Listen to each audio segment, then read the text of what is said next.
Cooker விசில மறந்து உணவு வீணாகி போச்சா?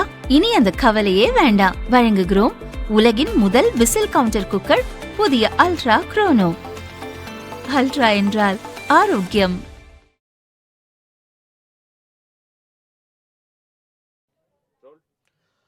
தினமலர் நேயர்களுக்கு வணக்கம். 2026 சட்டமன்ற தேர்தலோட முடிவுகளை காலையிலிருந்து நம்ம தொடர்ந்து நேரலையில் பார்த்து கொண்டிருக்கிறோம். அந்த விதத்தில் இன்றைக்கு இப்பொழுது நம்மோடு இணைந்திருப்பவர் பாரதிய ஜனதா கட்சியை சேர்ந்த திரு கருநாகராஜன் அவர்கள். வணக்கம் சார். வணக்கம் சார். நிறைய கருத்து கணிப்புகள் இருந்தது. ஒரே ஒரு கருத்து கணிப்புகள் மட்டும்தான் தாவேகா முன்னிலை பெறும்னாங்க. அதோட நம்பரும் வேறையா இருந்தது. இப்போ யாரும் எதிர்பார்க்காத அளவுக்கு ஒரு பெரிய வெற்றியே தாவேகா நெருங்கி கொண்டிருக்கிறது. கிட்டத்தட்ட அடைஞ்சிட்டாங்கன்னே சொல்லலாம். அந்த அளவுக்கே வந்திருக்கு. இந்த வெற்றியை நீங்கள் எப்படி பார்க்குறீங்க? இந்த ட்ரெண்ட் என்னவா நீங்கள் பார்க்குறீங்க? யாருமே எதிர்பார்க்காத வெற்றியாக இருந்தாலும் ஏறத்தாழ 12 நிறுவனங்கள் கருத்து கணிப்புகளை வெளியிட்டாங்க. அதில் ஒரே ஒரு ஆக்சிஸ் இந்தியாங்கிற நிறுவனம் மட்டும்தான் தாவேகா 98லிருந்து 120 இடங்கள் வரைக்கும் பெற வாய்ப்பு இருக்குன்னு சொல்லியிருந்தாங்க. ஒரு 7 நிறுவனங்கள் திராவிட முன்னேற்ற கழக கூட்டணி மீண்டும் ஆட்சிக்கு வரும்னு சொல்லியிருந்தாங்க. 140, 145, 156. ஒரு 2 நிறுவனங்கள் அண்ணா திராவிட முன்னேற்ற கழக கூட்டணி ஆட்சி, அந்த கட்சியினுடைய கூட்டணி வெற்றி பெறும்னு சொல்லியிருந்தாங்க. அதையும் நம்ம பார்த்தோம். அப்போ இந்த தேர்தலுக்கு பிந்தைய கருத்து கணிப்புகள், வாக்களித்த பிறகு கொடுத்த கருத்து கணிப்புகள்லாம் இனிமேல் நம்புறதா இல்லையாங்கிறது இன்னைக்கு உண்டான தேர்தல் ஒரு முடிவை நமக்கு சொல்லியிருக்கு. ஏன்னா மெஜாரிட்டி 90% அவங்க சொன்னது எதுவுமே நடக்கலைங்கும்போது, அப்போ அவங்க என்ன ஃபார்முலாவில் எடுக்கிறாங்க என்னங்கிறது தெரியல. அது ஒரு பக்கம் இருக்கட்டும், அது வழக்கமான ஒன்று. ஏன்னா நம்ம எல்லோரும் அதை பற்றி டிஸ்கஸ் பண்ண வேண்டிய ஒரு கட்டத்தில் இருக்கோம். வாக்குப்பதிவுக்கு பின்னாடி எல்லாம் முடிஞ்ச பிறகு, தேர்தலுக்கு பிறகு எடுக்கப்படுற பிந்தைய கருத்து கணிப்பு எந்த அளவுக்கு தவறுதலாக இருக்குதுன்னு இப்போ இந்த தேர்தல் ஒரு உதாரணமாக நமக்கு இருக்குது. அதே நேரத்தில் ஒரு விசில் புரட்சி என்று நம்ம சொல்லலாம். மக்கள்கிட்ட ஏன் இவ்வளோ பெரிய மாற்றம்? எல்லாரும் சொன்னாங்க இளைஞர்கள், பெண்கள் அதிகமாக வாக்களிப்பாங்க விஜய் அவர்களுக்கு. அப்படி இல்லை. இப்போ இந்த தேர்தல் முடிவுகளை பொறுத்த வரைக்கும் எல்லா தரப்பு மக்களும் ஜாதி, மதம் அதெல்லாம் கடந்து எல்லாருமே வாக்களித்திருப்பது நமக்கு நல்லா தெரியுது. முதலமைச்சர் மு.க. ஸ்டாலின் அவர்கள் உள்பட திமுகவினுடைய 22 அமைச்சர்கள் பின்னாடி இருக்காங்கிறது எவ்வளவு ஆச்சரியமான ஒரு விஷயம். திமுக தான் மீண்டும் ஆட்சிக்கு வருங்கிற நம்பிக்கையில் அந்த கட்சியும் அந்த கட்சி கூட்டணிகளும் ஒரு பக்கம் இருந்தாங்க. அண்ணா திராவிட முன்னேற்ற கழகத்தினுடைய பொதுச் செயலாளர் திரு அண்ணன் இபிஎஸ் அவர்கள் கடுமையாக உழைத்தார். சும்மாவே சொல்ல முடியாது. தேர்தலுக்கு முன்னாடியும் ஒரு ரவுண்ட் போயிட்டு வந்துட்டார். தேர்தல் அப்பவும் ஒரு ரவுண்ட் போனார். மக்களை சந்திச்சுக்கிட்டே இருந்தார். ஒரு நாள் கூட அவர் ஓய்வு எடுத்த மாதிரி எனக்கு தெரியல. திமுகவை பொறுத்த வரைக்கும் கூட்டணி கட்சி தலைவர்கள் பலம். என்ன தலைவர்கள் பலம்னா, வைகோ பேசுனா அது நியூஸ் ஆகுது, மக்கள்கிட்ட போகுது. திருமாவளவன் பேசுனா மக்கள்கிட்ட போகுது. காங்கிரஸ் தலைவர்கள் பேசுனா மக்கள்கிட்ட போகுது. கம்யூனிஸ்ட் கட்சி தலைவர்கள் பேசுனா மக்கள்கிட்ட போகுது. கம்யூனிஸ்ட் கட்சி தலைவர்கள் பேசுனா போகுது. அதே போன்று தேமுதிக பொதுச் செயலாளர் அவங்க பேசினாலும் மக்கள்கிட்ட போகுது. அப்போ மக்கள்கிட்ட செய்திகளை, ஆதரவான கருத்துக்களை கொண்டு சொல்லக்கூடிய தலைவர்கள் நிறைய திராவிட முன்னேற்ற கழக கூட்டணியில் இருந்தாங்க. அப்படி இருந்தும் அது இன்றைக்கு 3வது இடத்துக்கு தான் வந்திருக்கு. 22 அமைச்சர்கள் பின்னாடி இருக்காங்கிறது ஒரு மிகப்பெரிய ஆச்சரியமான பார்வை. அதே போன்று பாரத பிரதமர் நரேந்திர மோடி அவர்கள் உள்பட, மத்திய அமைச்சர் அமித்ஷா அவர்கள் உள்பட, தேசிய தலைவர் நபீன் அவர்கள் உள்பட எல்லா தலைவர்களும் தமிழ்நாட்டில் பிரச்சாரம் பண்ணாங்க. திரு பியூஷ் கோயல் அவர்கள் பொறுப்பாளராக இருந்து பாஜகவுக்கு வழிநடத்தினார். திரு நயினார் நாகேந்திரன் அவர்கள் தமிழகம் தலை நிமிர ஒரு தமிழனின் பயணம் என்று அவர் ஒரு நெடியும் பயணத்தை தொடங்கினார். திரு அண்ணாமலை அவர்கள் முன்னாள் மாநில தலைவர் ஏறத்தாழ 100 சட்டமன்ற தொகுதிகளில் போய் அவரும் பிரச்சாரம் பண்ணியிருக்கிறார். இப்போ அந்த கூட்டணி ஏறத்தாழ அந்த 78-80 இடங்களில் நெருங்கி வந்திருக்கிறது. ஒரு மகிழ்ச்சியான நிலை இந்த நேரத்தில். இப்போ பிரதான எதிரி திமுக தான், விஜய்க்கும் பிரதான எதிரி திமுக தான். அப்போ 2 கட்சிகளும் அதிகமாக ஏறத்தாழ 180 இடங்கள் வரைக்கும் அவங்களே வரக்கூடிய அளவுக்கு இப்போ இருக்கிற நிலை இருக்குது. இன்னும் அது ஏன்னா நிறைய 1000 ஓட்டு, 1500 ஓட்டு, 1200 ஓட்டு அந்த மாதிரி வித்தியாசத்தில் இருக்குது. நீங்கள் சொன்ன மாதிரி தாவேக்கா முதலிடத்தில் இருக்குது. அடுத்து 2வது யார் ஃபாலோ பண்ணுறான்னா, அண்ணா திராவிட முன்னேற்றக் கழக வேட்பாளர்கள் அதை ஃபாலோ பண்ணிட்டு இருக்காங்க. அந்த கூட்டணி வேட்பாளர்கள் ஃபாலோ பண்ணுறாங்க. அப்போ அதுலேயும் அந்த மாற்றங்கள் வரும்பொழுது, இன்னும் மேலும் திமுக அடுத்து மேலே வரும். திமுக கூட்டணி கட்சிகள் மறுபடியும் அந்த 2வது, 3வது, 4வது சுற்று மாற மாற மேலே வருங்கிற வாய்ப்பு இப்போ இல்லை அப்படிங்கிறது நமக்கு தெளிவாக தெரிஞ்சிருச்சு. இப்போ இந்த ஆனாலும் கூட நீங்க இந்த இந்த இந்த வெற்றியை நிர்ணயிக்கக்கூடிய சக்தியாக இது இருக்குது. 2வது மக்கள் வந்து ஒரு 50, 60 ஆண்டுகளாக ஒரு தனிப்பட்ட முறையில் ஒரு மாற்று சக்தியை எதிர்பார்த்தது நல்லா தெரியுது. விஜயகாந்த் அவர்கள் எதிர்பார்த்தாங்க. கமலஹாசன் அவர்கள் எதிர்பார்த்து ஒரு பார்லிமெண்ட் தேர்தலில் அதிகமான வாக்குகளை போட்டாங்க. இதே போன்று விஜயகாந்த் அவர்களும் ஒரு பெரிய வாக்கு வங்கியை உருவாக்குனார். அடுத்து சீமான் அவர்கள் ஒரு தனிப்பட்ட பாதையில் அவர் ஒரு வாக்கு வங்கியை உருவாக்கியிருந்தார். இந்த தேர்தலில் அவர் ரொம்ப பின்னடைவை சந்திப்பாருன்னு நம்ம இப்போ இருக்கிற ரிசல்ட்டுகளை வச்சு வந்திருக்கக்கூடிய முடிவுகளை வச்சு நம்ம பார்க்க முடியுது. அப்போ ஒரு விஜய்ங்கிற ஒரு பிராண்டு, அவர் வந்து கட்சிக்கு புதுசாக இருக்கலாம், கட்சி தலைமைக்கு அவர் புதுசாக இருக்கலாம், அவர் கூட நிற்கிற வேட்பாளர்கள்லாம் யாருன்னு மக்களுக்கு தெரியறதில்ல. ஆனால் விஜய் மட்டும்தான் அவங்க கண்ணுக்கு தெரிகிறாரு. ஆனால் அவர் 30 வருஷமாக மக்களோட வீடுகளுக்கு போயிருக்காரு, மக்களுடைய பார்வையில் இருக்கார், மக்களுடைய கவனத்தில் இருக்கார்.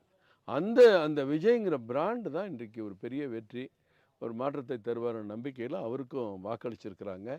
அண்ணா திராவிட முன்னேற்றக் கழகம் கடந்த ஆண்டுகளை 5 ஆண்டுகளையும் சரி, ஆளுங்கட்சியாக இருக்கும்போதும் சரி, இப்போவும் ஒரு சிறந்த எதிர்க்கட்சியாக செயல்பட்டுச்சு. அதுக்கு திருப்பி ஒரு அங்கீகாரம் கொடுக்கணுங்கிற வாக்கும் இப்போ நம்ம இதை பார்க்க முடியுது. மக்கள் அவங்களுக்கும் அதிகமான அளவில் வாக்களிச்சிருக்காங்க.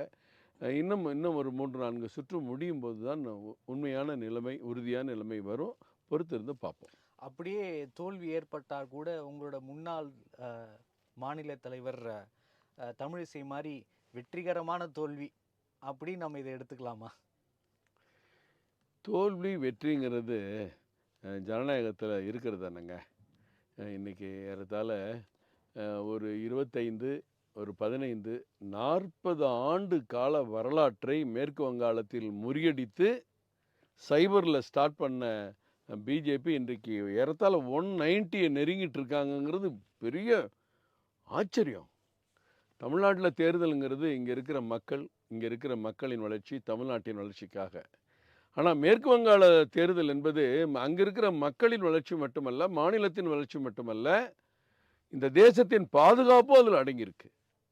அப்படிப்பட்ட ஒரு மாநிலத்தில் தேசத்தின் பாதுகாப்புக்கே குந்தகம் விளைவிக்கக்கூடிய ஒரு ஆட்சி அங்கே நடக்கிறது. அதில் மக்கள் தூக்கி எறிகிற முடிவுக்கு வந்திருக்காங்க பாருங்க. அது மிகப்பெரிய வெற்றி. ஏறத்தாழ 40 ஆண்டு கால ஒரு அரசியல் வரலாற்றை அங்கே புரட்டி போட்டிருக்கு. அதே மாதிரி அஸ்ஸாமில் முக்கியமான பார்டர், அதுவும் இதே ஒரு பொது சிவில் சட்டத்தை நான் நிறைவேற்றுவேன்னு வாக்குறுதி கொடுத்த ஒரு மாநிலத்தில் 3வது முறை ஏறத்தாழ 126 இடங்களில் 90 இடங்களுக்கு மேலே இப்போவே முன்னிலை பெற்றுதான் அந்த வெற்றியை பாருங்கள். பாண்டிச்சேரியில் அந்த டபுள் இன்ஜின் சர்க்கார் வெற்றியை தக்க வச்சிருக்கு. தமிழ்நாட்டில் எங்களுடைய கூட்டணி கட்சியினுடைய தலைமை ஏறத்தாழ 80 இடங்களை நெருங்கி அவங்க வந்துட்டுருக்காங்க. ஜனநாயகத்தில் தேர்தலில் முடிவுகளை யாருமே எதிர்பார்க்க முடியாதுங்க. மக்களுடைய முடிவு தானே. இப்போ நம்ம இந்த விஷுவல் புரட்சின்னு வெற்றிகரமான தோல்விங்கிறத விட மக்களுக்கு வெற்றி தானேங்க. மக்கள் யாரை வாக்களித்து வெற்றி பெற நினைக்கிறாங்களோ அவங்க ஜெயிச்சா தானேங்க பெருவாரியான ஓட்டு போட்ட மக்களுக்கு மகிழ்ச்சி இருக்கும்.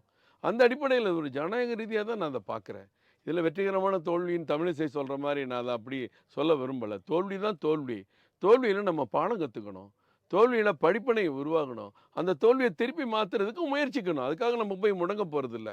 அவங்க எப்போவுமே ஒரு பாசிட்டிவாக பேசக்கூடியவங்க, அப்படி பேசியிருப்பாங்க. சார், அது மாதிரி நீங்கள் கணிக்க முடியாது அப்படின்னு நம்ம பார்க்குறோம், கணிக்க முடியல அப்படின்னு நீங்கள் சொன்னால் கூட இதை ஏற்கனவே பாஜக கணித்து தான் விஜயோட கூட்டணி வைக்கணும் அப்படின்னு விருப்பப்பட்டாங்க அப்படின்னு நம்ம புரிஞ்சுக்கலாமா? இருக்கலாம். ஏன்னா திராவிட முன்னேற்றக் கழகம் மற்றும் அதோட 23 கட்சி கூட்டணி ஒரு பலமான அமைப்பாக இருக்காங்க. அந்த கூட்டணி ஆட்சியை நம்ம புறக்கணிக்கணும். கூட்டணி ஆட்சியை மக்கள்கிட்ட இருந்து தூக்கி எறியணும். அவங்கள விட பலமான ஒரு கூட்டணி அமையணும் அப்படின்னு நினைக்கிற தப்பு இல்லையே. அதில் விஜய் ஒரு சக்திமிக்க தலைவர். அவரையும் நம்ம கூட்டணியில் சேர்த்தா வெற்றி எளிதாக இருக்கும். இப்போ நம்ம பார்க்குறோம், நம்ம கூட்டணியும் அவருடைய கட்சியும் தான் பெரும்பான்மையான இடங்களை பெற்றிருக்கக்கூடிய ஒரு சூழலை நம்ம பார்க்குறோம். ஏறத்தாழ 234ல் இப்போவே 180 இடங்கள் வரைக்கும் அவங்க பெற்றிருக்கக்கூடிய வாய்ப்பை நம்ம பார்க்குறோம். அப்போ அவங்களுடைய கணிப்பு சரிதானே. இப்போ திமுக தோற்கடிக்கப்பட்டிருக்கு. திமுக 3ஆம் இடத்துக்கு போயிருக்கு. மறுபடியும் அவங்க அந்த கூட்டணியில அவங்க ஜெயிச்சு வர முடியாதுங்கிறது தெளிவா தெரிஞ்சிருச்சு. ஆனா, அவங்க காட்டின அந்த பிரம்மாண்டங்கள், பிரம்மாண்ட மாநாடு, பிரம்மாண்டம் பண்ணாங்க. அத பண்ணியிருக்கோம், இத பண்ணியிருக்கோம்னு எங்க பார்த்தாலும் விளம்பரங்கள், அது மீண்டும் ஸ்டாலின் வேண்டும், ஸ்டாலின்னு தமிழ்நாடு வெல்லும், அது இதுன்னு சொல்லி என்னென்னமோ பண்ணி பார்க்குறாங்க. Branding, branding, branding. யூடியூப்ல, சேனல்கள்ல, டிஜிட்டல் மீடியாக்கள்ல அவங்க விளம்பரம் தான் அதிகம் இருந்துச்சு. அப்ப அப்படி ஒரு கட்சிய தோற்கடிக்கிறதுக்கு நம்ம பலமான சக்திய உருவாக்கணும் அப்படிங்கிறது, விஜய் வந்தா நல்லா இருக்கும்னு அவங்க எதிர்பார்த்தது. வெளிப்படையான பேச்சுவார்த்தைகள் நடக்காட்டியும் அப்படி இருக்கு, நீங்க சொன்னபடி இருந்திருந்தா, அத வரவேற்கத்தக்கதானே. இப்ப மக்களுடைய முடிவுகளும் அப்படித்தானே இருக்கு. அவங்கள ஒரு பக்கம் ஒதுக்கி வைக்கிறாங்க. மத்த 2 பேரையும் கொஞ்சம் தூக்கி வைக்கிறாங்க. அதிமுக கூட்டணிய விட, தேசிய ஜனநாயக கூட்டணியுடைய விசில இன்னும் கொஞ்சம் தூக்கி வைக்கிறாங்க விஜய் அவர்கள. அப்ப முடிவு அப்படித்தானே இருக்கு. திமுக வேண்டான்னு முற்றிலும் புறக்கணிக்கிறாங்க. இப்ப இது அதிமுக இடத்துல விஜய் அவர்கள் ஒரு 100, திமுக ஒரு 80, 85ன்னா அது வேற மாரி போட்டு. திமுகவுக்கும், தாவேகாவுக்கும் போட்டின்னு. இப்ப ஒட்டுமொத்த தமிழ்நாட்டுக்கும் திமுகவுக்கும் தான் போட்டி நடந்திருக்கு. சார் அதே அவர் சொன்ன மாரி மாரி தமிழ்நாட்டுக்கும், டெல்லிக்கும் போட்டி இல்ல. இந்த இந்த நிலைமைய நம்ம வச்சு பார்த்தோம்னா, தமிழ்நாட்டுக்கும் திமுகவுக்கும் தான் போட்டிங்கிறது தெளிவா தெரியுது. கோபாலபுரத்துக்கும் பனையூருக்கும் போட்டின்னு வச்சுக்கலாமா? அப்படி கூட வச்சுக்கலாம். கோபாலபுரத்துக்கும், தமிழ்நாட்டுக்கும் போட்டின்னு வச்சுக்கலாம். தமிழ்நாட்டுக்கும், திமுகவுக்கும் போட்டின்னு வச்சுக்கலாம். ஏன்னா முதல்வர் சொன்னது இங்கே முற்றிலும் மாறுபட்டு ஒரு சூழ்நிலையை நம்ம பார்த்துட்ருக்கோம். முதலமைச்சரே பின்னடைவுல இருக்காரு. உதயநிதி அவர்கள் பின்னடைவுல இருக்காரு. இப்படி பல அமைச்சர்கள் பின்னடைவுங்கிறத யாரும் நினச்சு கூட பார்த்துருக்க மாட்டாங்க. யாரும் நினைக்காது நடக்கிறது. அதுதான் ஜனநாயகம். அதே மாதிரி பாஜக என்பது அரசு அமைப்பதில் மிகவும் கை தேர்ந்தவர்கள். ரொம்ப சாமர்த்தியமாக தன்னுடைய அரசை நிறுவுபவர்கள். இப்ப இருக்கிற ட்ரெண்ட் இப்படியே கன்டின்யூ ஆனா, இல்ல சிறு மாறுதல்கள் ஏற்பட்டால் கூட யாருக்கும் அறுதி பெரும்பான்மை கிடைக்கல. 234 தொகுதிக்கும் என்ன ட்ரெண்டுங்கிறது நம்ம இப்ப பார்த்துட்டோம். 102 தாவேகா இருக்கிறது, 81 அதிமுக கூட்டணியும், 51 திமுக கூட்டணியும் இருக்காங்க. இது இப்படியே தொடர்ந்தாலும் இல்ல சிறிய எண்ணிக்கையில மாறினா கூட தனிப்பட்ட முறையில் யாரும் ஆட்சி அமைக்க முடியாது. அப்படி ஒரு சூழ்நிலை வந்தால் வல்லவர்களான பாஜகவின் கை எப்படி செயல்படும் அப்படின்னு மக்கள் எதிர்பார்க்க ஆரம்பிச்சிருப்பாங்களே. இப்ப தாவேகாவை நோக்கி போற கண்களை விட அமித்ஷாவை நோக்கி பார்க்கிறவர்கள் தான் அதிகமாக இருப்பார்கள். வெற்றி பெற்றிருந்தாலும் தாவேகா. இது இது வந்து நீங்க கேள்வி கேட்கிறது கரெக்டு தான். அதாவது தேர்தலுக்கு முந்தைய கூட்டணி, தேர்தல் முடிவுகளுக்கு பிந்தைய கூட்டணி அப்படிங்கிறது இந்தியாவில் ஒன்றும் புதுசு இல்லை. இன்றைக்கு தாவேகாவுக்கு தனி பெரும்பான்மை கிடைக்கவில்லை என்று சொன்னால், அவங்க 100 சீட்டுக்கு மேலே ஜெயித்த பிறகு ஆட்சி அமைக்கணுங்கிற ஒரு ஆர்வம், திட்டம் அவங்கள்ட்ட இல்லாமல் இருக்காது. செங்கோட்டையன் போன்றவர்கள்லாம் சீனியர் லீடர்ஸ்லாம் அங்கே இருக்காங்க. நிச்சயமாக எடுப்பாங்க. அதே நேரத்தில் இங்கே தேசிய ஜனநாயக கூட்டணியை பொறுத்தவரை ஏறத்தாழ அண்ணா திராவிட முன்னேற்ற கழகம் தான் அதிகமாக 72 இடங்களுக்கு மேலே அவங்களே தனிப்பட்ட முறையில் முன்னிலையில் இருக்காங்க. அவங்க தனிப்பட்ட முறையில் அவங்களுக்கு எந்த முடிவும் எடுக்க தெரியும். ஏன்னா அவங்களுக்கு அனுபவம் இருக்கிறது, ஆற்றல் இருக்கிறது. இதில் மத்திய அரசு வந்து கேட்கணும், கலந்துக்கணுங்கிறது கிடையாது. நீங்கள் அமித்ஷா அவர்கள் இதில் தலையிடுவாங்கிறதெல்லாம் நம்மளே இப்போ பேசக்கூடிய விஷயந்தான். நமக்கு திமுக ஆட்சி அகற்றப்பட வேண்டும் என்ற நிலை இன்றைக்கு உறுதி செய்யப்பட்டிருக்கிறது. திமுக ஆட்சி ஏன் அகற்றப்பட வேண்டும்? ஏற்கனவே உங்களுக்கு தெரியும், ஒரு ஒரு இந்து மத கொள்கைகள், இந்து மத பண்பாடு, கலாச்சாரம் அனைத்திற்கும் எதிரான ஒரு இயக்கமாக அது இருந்தது. மற்ற விஷயங்களை கூட அவர் விபூதி அளித்தார், அதை அளித்தார், இதை அளித்தார் கூட நம்ம எடுத்துக்கலாம். அது அவங்களுடைய பழக்கம், தனிப்பட்ட கொள்கைன்னு எடுத்துக்கலாம். ஆனால் மதுரை உயர்நீதிமன்ற அமர்வு கொடுத்த தீர்ப்பை கூட நடைமுறைப்படுத்தலை. திருப்பரங்குன்றத்தில் தீபத்தூணில் தீபம் ஏற்றலை அப்படிங்கிறது அவங்களுடைய பிடிவாத குணத்தை தான் காட்டுது. ஒரு பக்கம் எல்லா அமைச்சர்களும் கோயிலுக்கு போகிறாங்க, பட்டி அடிக்கிறாங்க, விரதம் இருக்காங்க, சபரிமலைக்கு போகிறாங்க திமுகவை சேர்ந்தவங்க. ஒரு பக்கம் அந்த மக்களுடைய கொள்கைகளை மட்டும் ஏற்றுக்கொள்ள மாட்டோம், அவங்களுக்கு வேண்டிய கலாச்சார அந்த பழக்க வழக்கங்களை கூட நாங்கள் அனுமதிக்க மாட்டோம்னு ஒரு பக்கம் இருக்காங்க. ரெண்டாவது, எல்லா அமைச்சர்களும் 13 அமைச்சர்கள் மேலே சொத்து குவிப்பு வழக்கு, கடைசியாக திரு நேரு அவர்கள் மேலே 2804 கோடி ஊழல் இருக்குது அப்படின்னு ஈடியே உயர்நீதிமன்றத்தையும் டிஜிபியையும் அவங்களே தொடர்பு கொண்டு வழக்கு பதிவு செய்ய சொல்லக்கூடிய அளவிற்கு இன்றைக்கு அந்த ஊழல் பிரச்சனைகள் இருந்தது. அப்புறம் மத்திய அரசு என்ன நல்ல திட்டங்கள் கொண்டு வந்தாலும் அவற்றை எல்லாம் எதிர்த்தே தீர்வோம்ங்கிற பிடிவாதம் அவங்கள்ட்ட இருந்தது. இப்போ தேசிய கல்விக் கொள்கை திட்டம் இந்தியா பூரா பரவலாக எல்லா மாநிலங்களும் ஏற்றுக்கிட்ட பிறகு தமிழ்நாட்டில் மட்டும் ஏற்றுக்க மாட்டோம், தமிழக மாணவர்களுக்கு அந்த முன்னேற்ற உயர்வு வரக்கூடாதுன்னு திட்டமிட்டு இருந்தாங்க. நீட்டு தேர்வில் பார்த்திங்கன்னா சராசரி 22 லட்சம் பேர் இந்த நேற்றைக்கு பரீட்சை எழுதியிருக்காங்க. 22 லட்சம் பேர் பரீட்சை எழுதியிருக்காங்க. அதில் 1,52,000 பேர் இந்தியாவிலேயே சராசரி அதிகம் பரீட்சை எழுதின மாணவர்கள் தமிழ்நாட்டு மாணவர்கள் தான். ஆனால் தமிழ்நாட்டில் மட்டும் இதுக்கு ஒரு போர்க்கொடி, கையெழுத்து இயக்கம், பிரச்சாரம். ஆனால் இப்போ ட்ரெண்டிங்கில் இருக்க முன்னிலையில் இருக்கிற விஜய் அவர்களும் நீட்டுக்கு எதிராகத்தான் தன்னுடைய வாய்ஸை உயர்த்தி இருக்கிறார். திமுக என்னெல்லாம் விஷயங்கள் பேசியதோ இதெல்லாம் எதிர்த்ததோ அதையெல்லாம் எதிர்த்து தான் இருக்காரு. அப்போ இங்கு பிஜேபிக்கு தான் வாய்ஸ் இல்லை, அவர்களுக்கு எதிரான மனநிலை தமிழகம் இருக்கிறதுனுக்கு இதுவும் இன்னொரு சாட்சியாக பார்க்க முடியாதா? இல்லை, அதாவது செல்வாக்கு இல்லை, அவர் இருக்குது, ஆனால் அவர் மாதிரி இல்லை. முதலமைச்சர் அவர்கள் ஒரு ஸ்ரீரங்கத்தில் விபூதி வச்சா கூட அதை அழித்ததை நம்ம பார்த்தோம். ஆனால் விஜய் வந்து திருச்செந்தூரில் போய் பட்டை அடிச்சுட்டு இருக்கார். ஸ்ரீடி சாய்பாபா கோயிலுக்கு போய் வண்டி போட்டு சாமி கும்பிட்றாரு. வேளாங்கண்ணிக்கும் போகிறேங்கிறாரு. இதை நம்ம எல்லோரும் ஏற்றுக்கலாமே. எல்லா மதமும் வேணும், எல்லா மதமும் இங்கே இருக்கிற மக்கள் தானே, இங்கே தானே பின்பற்றுறாங்க. அவங்க வந்து வெளிநாட்டுக்காரங்க இல்லையா? அப்போ எல்லாரையும் யாரையுமே வஞ்சிக்காமல், யாரையும் குறை சொல்லாமல், அந்த பாலிசி வேறு, திமுகவனுடைய பாலிசி வேறு, அதிலேருந்து மாறுபடுவார். நீட்டை பற்றி அவர் புரிஞ்சுக்குவார். ஸோ உச்சநீதிமன்றத்தில் இருக்கிற வழக்குங்கிறது அவருக்கு தெரியும். உச்சநீதிமன்றம் எல்லா மாநிலத்துக்கும் புதுசாக நீட்டே வேண்டாம், நீங்கள் நீட்டு தேர்வு ரத்து பண்ணுங்க, இந்த மாதிரி இருக்குன்னு உச்சநீதிமன்றம் எல்லாம் சேர்ந்து ஒரு தீர்ப்பு வந்தால் அதை ஏற்று யாரும் போராட போகிறதில்ல. இது உச்சநீதிமன்றத்தின் வழிகாட்டுதல் படி பல மாநில மாணவர்கள் பாதிப்புக்குள்ளாகி நன்கொடை கொடுத்தால் மட்டுமே கல்லூரியில் சீட்டுங்கிறத மாற்றி தானே இது உருவாச்சு. இன்றைக்கி அண்ணா திராவிட முன்னேற்ற கழகம் கூட்டணியில் சொல்லியிருக்காங்களே 7.5% இடஒதுக்கீடை நாங்கள் 10.5% உயர்த்தோம்னு சொல்லியிருக்காங்களே. இப்போ அதற்கு ஆதரவாகவும் இவ்வளோ மக்கள் வாக்களிச்சிருக்காங்கல்ல. இப்போ திமுகவும் தாவேக்காவும் ஒன்றுன்னு சொல்ல முடியாது. அவங்க கொள்கை வேறு, இவங்க கொள்கை வேறு. அவர் இப்போ தான் ஆட்சிக்கே வரப்போகிறாரு. இங்கே ஏகப்பட்ட 16 அமைச்சர்கள் வழக்குங்கிறத நம்ம பார்த்தோம். பிஜேபி இங்கே செல்வாக்கு இருக்குது, செல்வாக்கு இல்லைங்கிறது வேறு. இன்றைக்கி பாருங்கள், கேரளாவில் நம்ம 0ல் ஆரம்பித்தோம், அப்படியே 1.5% இருந்தது, 3% இருந்தது, கடைசி தேர்தலில் 16.8% இருந்தது. ஒரு இடம் இடையில் ஜெயித்தோம் 2016. 2021 அதுவும் இல்லை. ஆனால் இந்த தேர்தல் ஒரு 5 இடங்களுக்கு மேலே முன்னிலை வாய்ந்திருக்கு. படிப்படியாக தான் உயர முடியும். நான் முதலே சொன்ன மாதிரி விஜய் மாதிரி ஒரு கட்சி உடனே எப்படி ஜெயிக்குது, நீங்கள் படிப்படியாக முன்னேறீங்களே அப்படின்னு சொல்லலாம். விஜய்ங்கிறவர் 30 வருஷமாக இங்கே இருக்கார்.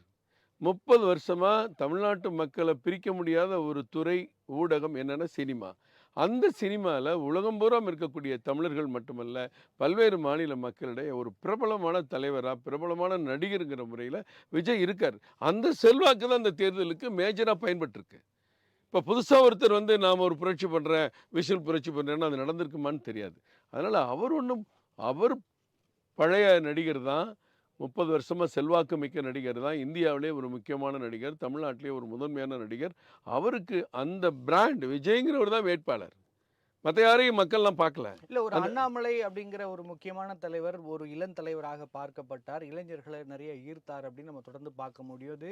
பிஜேபிங்கிற கட்சி தமிழகத்தில் பட்டி தொட்டிலும் பரவுறதுக்கு காரணமாக இருந்த அண்ணாமலை அவர்கள் மாநில தலைவர் பதவியிலிருந்து மாற்றப்பட்டது கூட அந்த கேடர்ட்டியோ இல்லை நியூட்ரலாக இருந்த இளைஞர்கள் வாக்கையோ கூட தாவேக்கா பக்கம் தள்ளி இருக்கிறதுக்கான வாய்ப்புகள் இருக்குன்னு நினைக்கிறீங்களா? அதுதான் நீங்கள் நிறைய பேர் எலெக்ஷனுக்கு முன்னாடியே சொன்ன விஷயங்கள் இதுவாகத்தானே இருந்தது. இல்லை, முக்கியமான கேள்வி. அண்ணாமலை அவர்கள் வந்து ஒரு ஈர்ப்புள்ள தலைவராக இளைஞர்கள் மத்தியில் ஒரு நம்பிக்கை பெற்ற ஒரு தலைவராக உருவானார். ஒரு ஐபிஎஸ் ஆஃபீஸராக இருந்து அரசியலுக்கே புதுசு. அரசியலில் வந்து அவருடைய போராட்ட குணம், கேள்விகள் கேட்கிற தன்மை, மக்களுக்கான திட்டங்களை செயல்படுத்த அந்த துடிக்கிற அந்த தன்மை, ஆளுங்கட்சி பலமான கட்சி திமுக அப்படிங்கிறத அசைத்து பார்த்தார். ஒரு மிகப்பெரிய எதிர்க்கட்சியாக உருவாகி கடந்த நாடாளுமன்ற தேர்தலில் 12% நெருங்கக்கூடிய அளவிற்கு ஓட்டு வங்கியை உயர்த்தினார். அது அவருக்குன்னு இருக்கக்கூடிய ஒரு ஸ்டைல். அந்த ஆற்றல் இருந்தது. அதற்கு பின்னாடி இளைஞர்கள் ரொம்ப பிரிஞ்சு போயிட்டாங்க, ஒதுங்கி போயிட்டாங்க அப்படிங்கிறத கட்சி ரீதியா பார்க்க முடியாது. கட்சிக்கு அப்பாற்பட்டு அவருக்கு மேல ஒரு செல்வாக்கு இருந்தது. கட்சியில இருக்கிற இளைஞர் இருக்கத்தான் செய்றாங்க. இன்னைக்கு இருக்கிற தலைவர் நயினா நாகேந்திரன் அவர்கள் கூட அவர் எண்மண் எண்மக்கள் பயணம் போன மாரி, தமிழகம் தலைநிமிர தலைவனின் பயணம்னு நயினா நாகேந்திரன் கூட மக்கள போய் சந்திச்சாங்க. போற இடங்கள்லாம் வரவேற்பு இருந்தது. பார்க்கத்தான் செய்றோம். எல்லா கட்சிக்கும் கூட்டம் வந்தது. எல்லா கட்சி மாநாடுகளுக்கும் கூட்டம் வருது. எங்க போனாலும் எல்லா தலைவர்களுக்கும் கூட்டம் வருது. அதிகம் பார்த்தோம்னா, நம்ம அண்ணன் இபிஎஸ் அவர்கள் போற கூட்டங்கள் சட்டமன்ற தொகுதி கூட்டம் வாரியா ஓட்டாகாதுன்னு எல்லாரும் பேசணும். அப்படியே மொத்தமா வந்திருக்கீங்க சார். அது எல்லாருக்கும் எல்லாருக்கும் வ பொருந்துங்கிறது வ தான். வ வந்த கூட்டத்த விட ஓட்டு அதிகமா இருக்கும் போல இருக்கே சார். எல்லாருக்கும் விட அதாவது கூட்டத்துக்கு போனவங்க தான் ஓட்டு போடணும் இல்லாம, வீட்ல இருக்கிறவங்களும் ஓட்டு போடுறாங்கல்ல. அவங்க ஏற்கனவே சொன்னாங்க, வீட்டுக்கு ஒரு ஓட்டு தாவேகாவுக்கு இருக்கு. ஏறத்தாழ நம்ம ஊர்ல 2,17,00,000 வீடு இருக்கு. ரேஷன் கார்டு அடிப்படையில. வீட்டுக்கு ஒரு ஓட்டுங்கும்போது, இவ்வளவு இடங்கள் முன்னிலை பெறக்கூடிய வாய்ப்பு உருவாகுறது இயற்கை தானே! இத நான் மனசார சொல்றேன். இத நம்ம எதிர்க்கவோ, தமிழக மக்கள் தப்பு பண்ணிட்டாங்க, போக போக தான் பார்க்க போறாங்க, ஒரு நடிகருக்கு ஓட்டு போட்டீங்க அப்படின்னு நான் சொல்ல விரும்பல. என்ன இருந்தாலும் இன்னைக்கு நம்ம வீட்டு பிள்ளை ஒண்ணு முடிவெடுக்கிறான், ஒண்ணு செய்றான்னா, இன்னைக்கு ஃப்ரீடமா விடக்கூடிய அளவுக்கு நம்ம சமூகம் மாறியிருக்கு. பழைய காலத்துல இல்ல.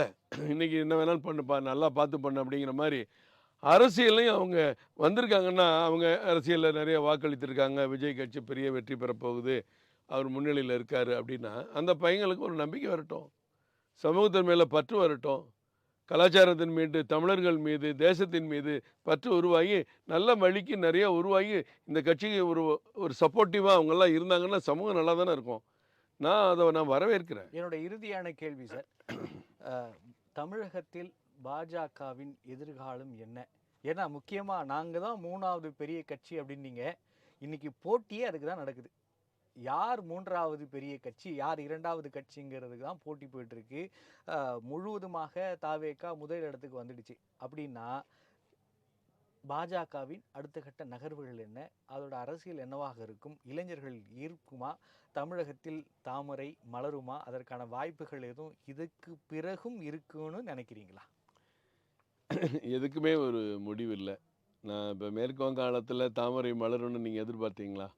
படிப்படியா 21 17 எம்எல்ஏ, 21 எம்எல்ஏ, 77 எம்எல்ஏ, இன்னைக்கு 190 எம்எல்ஏ.